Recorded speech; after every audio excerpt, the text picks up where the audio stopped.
या देवी सर्वभूतेषु दयारूपेण संस्थिता नमस्तस्यै नमस्तस्यै नमस्तस्यै नमो नमः। नमस्कार, मैं कात्यायनी सिंह आप सभी का स्वागत करती हूँ IIMT मीडिया के विशेष कार्यक्रम माँ की महिमा में। आप सभी को IIMT परिवार की ओर से शारदीय नवरात्र की हार्दिक शुभकामनाएं। आज हम दर्शन करेंगे आदि शक्ति के छठे स्वरूप माँ कात्यायनी के।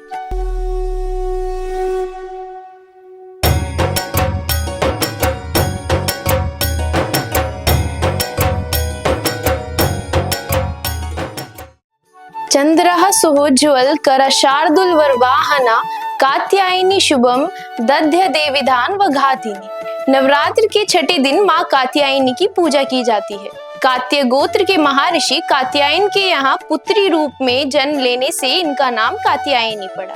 इनकी उपासना और आराधना से भक्तों को बड़ी आसानी से अर्थ, धर्म, काम और मोक्ष चारों फलों की प्राप्ति होती है। उसके रोग, शोक, संताप और भय नष्ट हो जाते हैं। जन्मों के समस्त पाप भी नष्ट हो जाते हैं। माँ दुर्गा की छठवीं शक्ति कात्यायनी की उपासना करने से परम पद की प्राप्ति होती है। इनकी 4 भुजाएं हैं।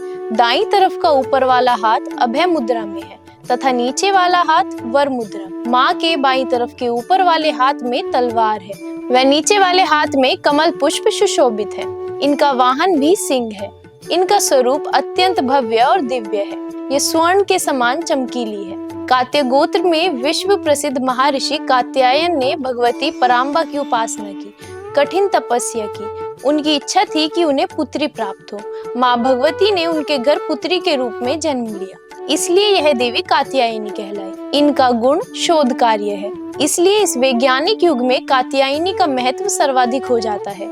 इनकी कृपा से ही सारे कार्य पूरे हो जाते हैं। ये वैद्यनाथ नामक स्थान पर प्रकट होकर पूजी गई। माँ कात्यायनी अमोघ फलदायिनी है। भगवान कृष्ण को पति के रूप में पाने के लिए ब्रज की गोपियों ने इन्हीं की पूजा की थी।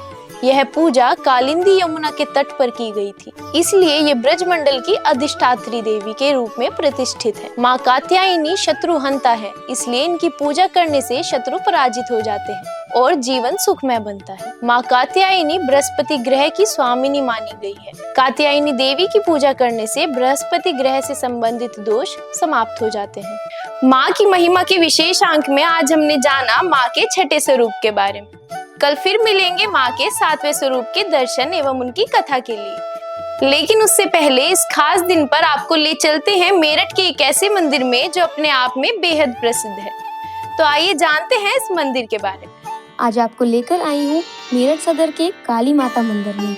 जय माँ काली। लगभग 400 वर्ष पुराने इस मंदिर को शमशान महाकाली मंदिर भी कहा जाता है। इस नाम के साथ माँ काली के यहाँ प्रकट होने की कहानी जुड़ी हुई है। लोक मान्यता के अनुसार पश्चिम बंगाल से आए नीलकंठ बनर्जी को स्वप्न में माँ के दर्शन हुए। उन्होंने देखा माँ काली की प्रतिमा यहाँ शमशान भूमि में प्रकट हुई है। उसी समय उन्होंने कुएं से माँ काली की मूर्ति निकालकर पूजा शुरू की। तब से उनका परिवार ही मंदिर की देखभाल कर रहा है। आज ये मंदिर बंगाली परिवार की 14वीं पीढ़ी द्वारा सेवा में संभाला जाता है। यह मंदिर पूरे पश्चिम उत्तर प्रदेश का सिद्धपीठ माना जाता है। यहाँ पंचमुंडों पर माँ का स्थान है, जो शक्ति और आध्यात्मिक ऊर्जा का प्रतीक है। मंदिर में प्रतिदिन सुबह और शाम पूजा होती है। भक्त दीपदान, दुग्धाभिषेक, पुष्प अर्पण और कीर्तन में भाग लेते हैं।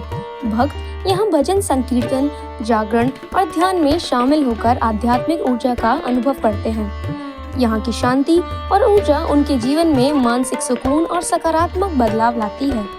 भक्त यहाँ अपने मन की इच्छाएं माता के चरणों में अर्पित करते हैं। यहाँ आने वाले भक्त अपने जीवन की कठिनाइयों, मानसिक तनाव और समस्याओं को भूलकर माता के चरणों में पूरी श्रद्धा और भक्ति से प्रार्थना करते हैं।